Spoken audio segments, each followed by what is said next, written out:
welcome back to the Art Archaeologist channel.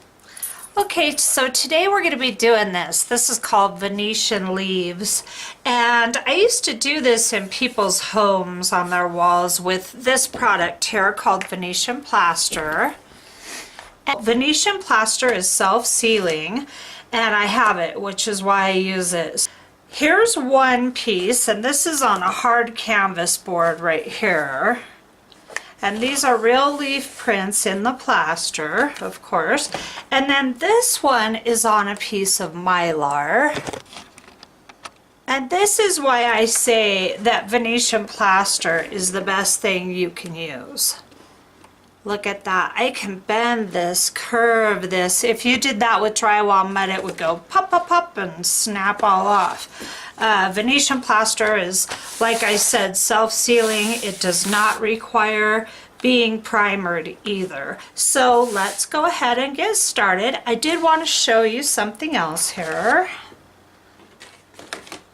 Here's some, now I'm doing this on watercolor paper. I'm going to make a paper pack out of this and sell it on my Etsy store, so you can buy this and print them. Of course they won't have the texture, but you can still have access to these.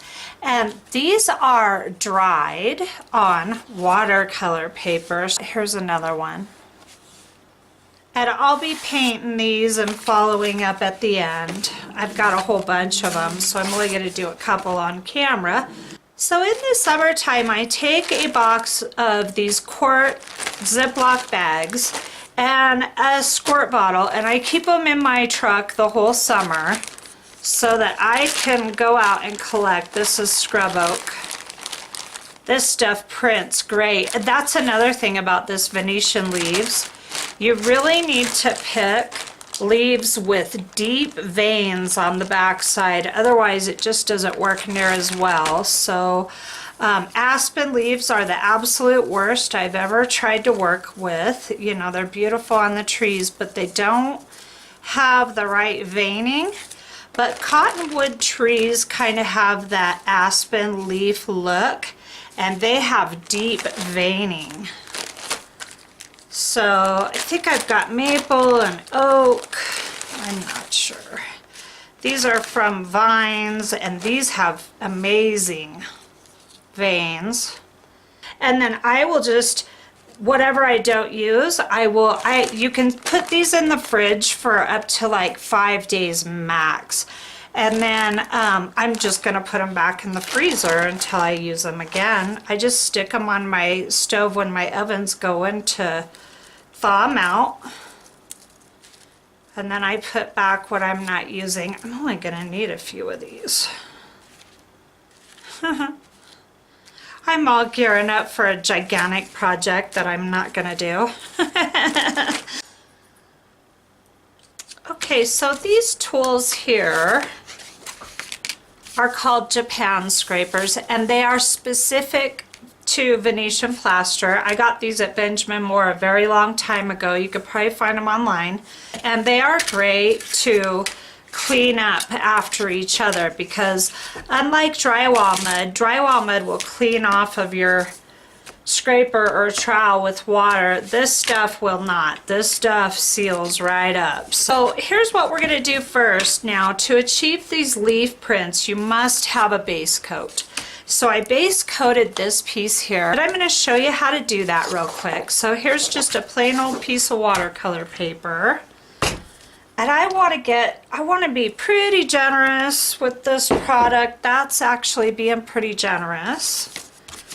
I want to coat this whole piece of paper. Now this plaster is kind of old and it may be a little chunky, which I will work out as I go. You really don't want that. But at the same time, you got to use what you got. So I'm going to go ahead and spread this out and just kind of mix it as I'm spreading it on the paper. And I want it, see, now I'm going to need even a little bit more. I want to be able to get quite a bit of texture throughout the whole page. Okay, so that's pretty kind of good. These chunks will put sharp lines in your finish, so you want to get rid of those big chunks that you can't blend down. Okay, so that's pretty relatively good enough. It's good enough for the video. So then what you want to do is take your trowel and come in and press it down into the plaster and pull that plaster up. And I call this chatter. This texture, you're creating chatter, okay? So now it's all sticking up everywhere. And then what you want to do, you really want to work with a clean edge. And if you're doing a wall, you're constantly, this product is just, you've got to stop and clean the edge of your tool. If you're doing a big canvas, same thing. It's just the nature of the beast. It's part of the deal. So then you just want to come in and flatten all this down and go different directions as you're doing it, okay? And then you've got all this beautiful texture, but it's trapped underneath the flattened surface, which you definitely want to knock everything down. Okay, and then this is what you end up with.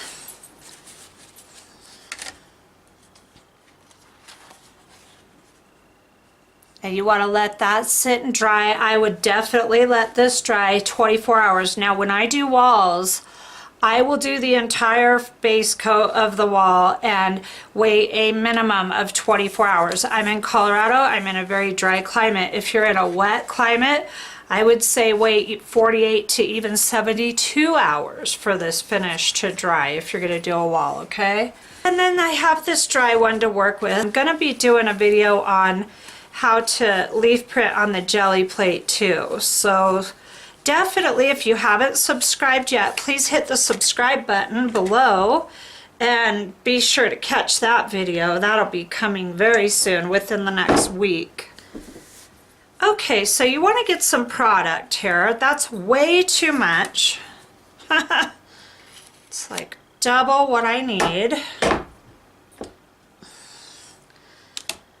And then you're just going to do one leaf at a time, and I will do them coming off and going all different directions. You want to put enough plaster down. This is key here to put your leaf on.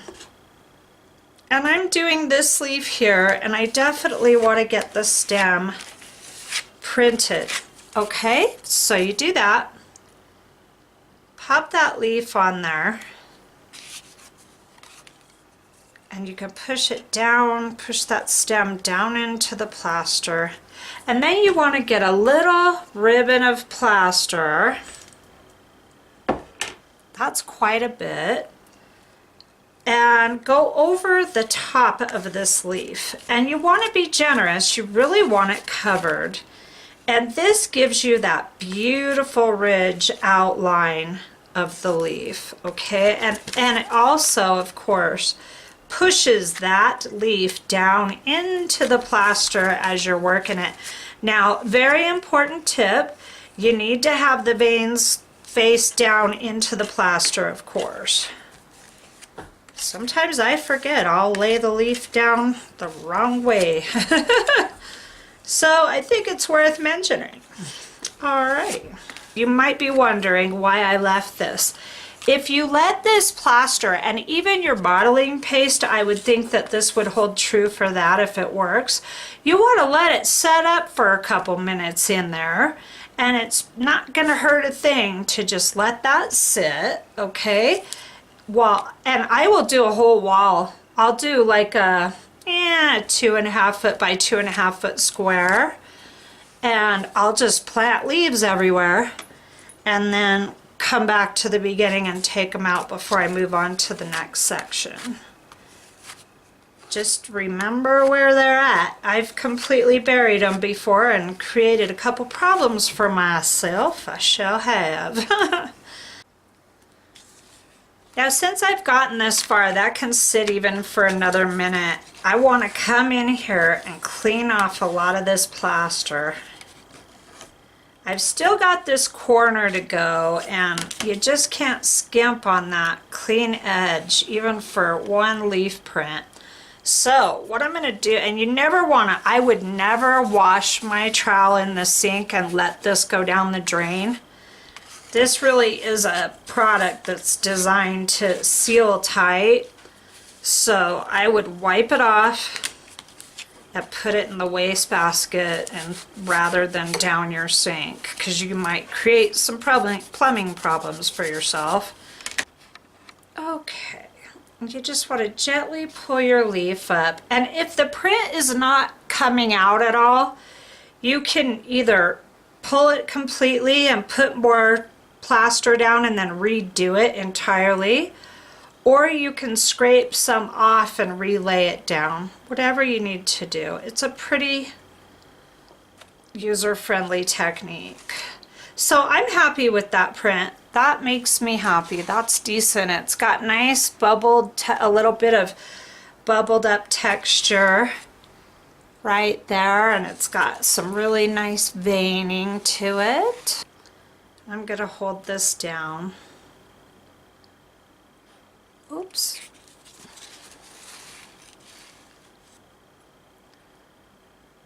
Okay, these scrub oak leaves print gorgeous. They are just gorgeous. I really like them. Okay, and then another handy thing to have around is some tweezers. You can have your leaves break off in the plaster, and that's how you get them out. Good pair of tweezers. So paper is tricky, I will say that. Right here there was no product at all, so I got no print right there. But then it morphs into this print up here, and I'm totally okay with that. Okay, so I'm going to throw on a little plaster in this corner here. I'm going to take this little scrub oak leaf. And if you work these pretty quick, you really can use them twice. Even more than that. I've done up to like 4 times. Then it starts to get a little too gnarly.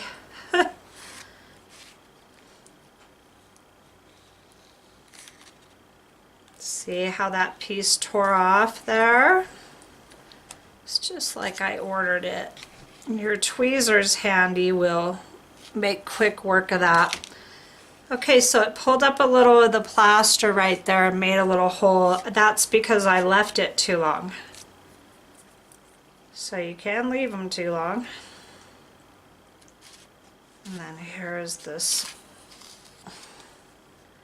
scrub oak leaf. Alright, and this does not look like much until you go to paint it. And then when you go to paint it, all that texture is going to show up beautifully. And again, didn't get enough plaster. This is a lot of the hit and miss here is due to the fact that I'm working on paper, and it's just part of the deal. So I'm going to let this dry and pull out some paints and paint some of the ones that I have done already so you can see what they look like painted. So here's our Venetian leaves all dry now and ready to be painted. You can take a paper towel. I always use Viva when I'm doing any kind of faux finishing type work, because Viva paper towels do not have any prints on them, and I don't necessarily want that added texture. So for this little sample, I've chosen Starlight Gold, which is a folk art color, and then folk art metallic Inca Gold. And the quickest, easiest way to get color on here is to just drip your paint. You can blend them. Sometimes they blend together too much. So when you get it all covered, you can come back in and blend some more with the color that you want more of. And then I just rub it all in. And you're going to have these swirl marks, which we definitely want to get rid of. I'm pretty generous with the paint at this phase, excuse me. just because I don't want to stop and add paint. It dries. This Venetian plaster sucks the paint in really fast, just like modeling paste or anything else would. So you really want to get your color on there quickly. And then to get rid of your swirls, just go ahead and dab your paper with your paper towel. Doing this finish this way with a paper towel, your paper towel will start to break apart very quickly. You could use a sponge and get the same result too, but your paper towel will start to break apart and put chunks into your finish, and you do not want that. The second you see one chunk, toss this. So normally when I was doing big jobs, I would always use sponges. I just don't have any handy right now, so I'm using the paper towels. Now, this is mostly this Starlight Gold color, and it's gorgeous. I really love this color, but I lost all of my gold.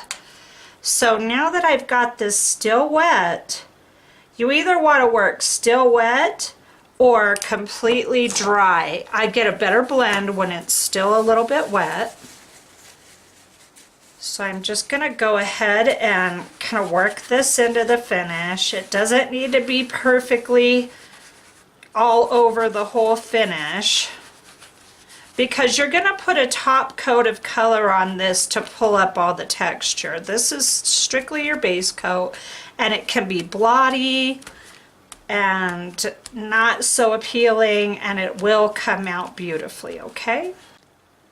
So while we're waiting for our little sample to dry, I've base coated a few others as well. This one is a really dark burnt orange color, and it is exactly Craft Smart dark orange and Craft Smart burnt orange. So I definitely like to label my stuff just so if somebody falls in love with it, I can go back and recreate that for them. And then I wanted to show you this one too. This is Folk Art Apple Orchard. And this is neon bright in your face green. Now, one of the drawbacks to paper is you get this bowing and this rippling. When I'm all done with this and it's completely been dried overnight, I will put this under a stack of weight to flatten it out.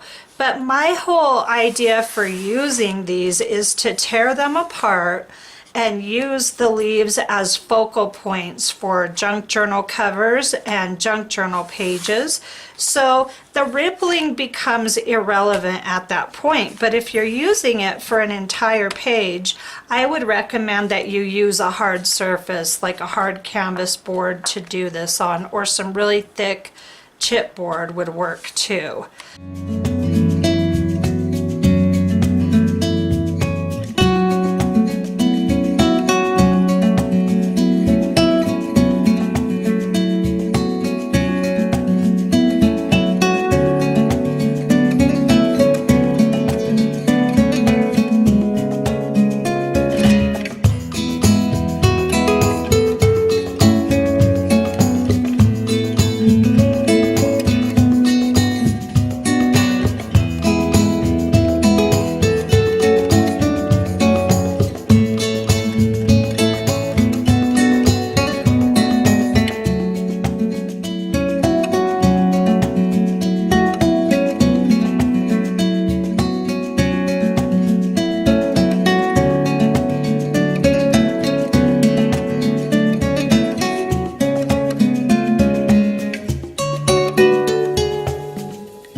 So these are all done now. Here's our little one that we base coated.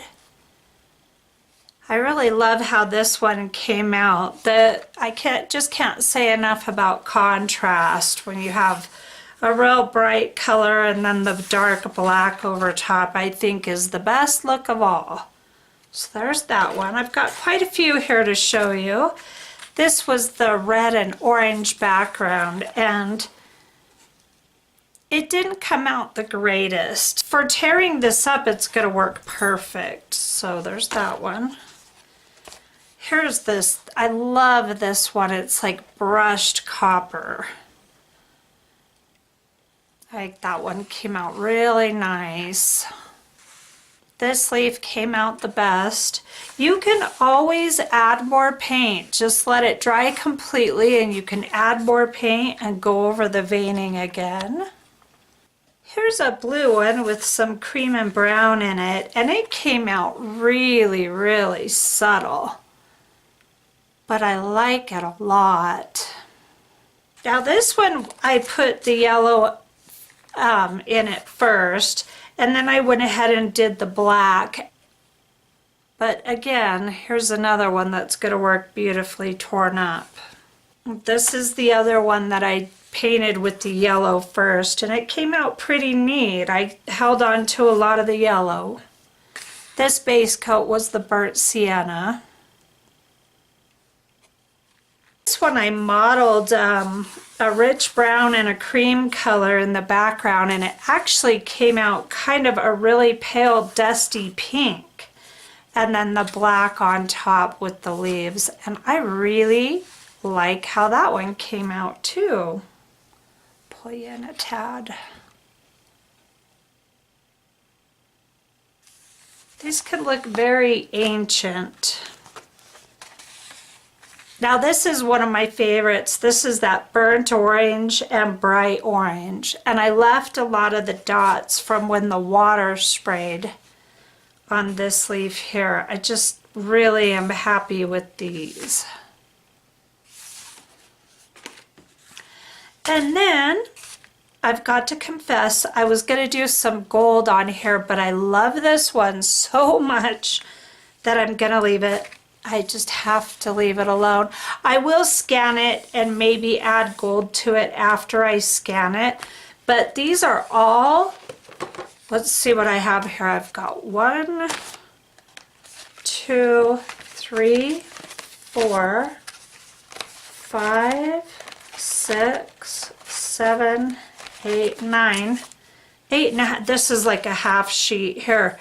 So 9 of these, and they're all going to be in a kit in my Etsy store. So if you're interested in purchasing this as a digital download, you can do that. And I probably would consider selling some originals too. I would do a custom order for sure. So I've got to keep some originals for my own embellishments, but I would take orders for this if you want me to make you some. So thank you so much for joining me for Venetian Leaves, and I hope you enjoyed it, and please hit the subscribe button below for more great videos, and I will see you soon. Have a great day.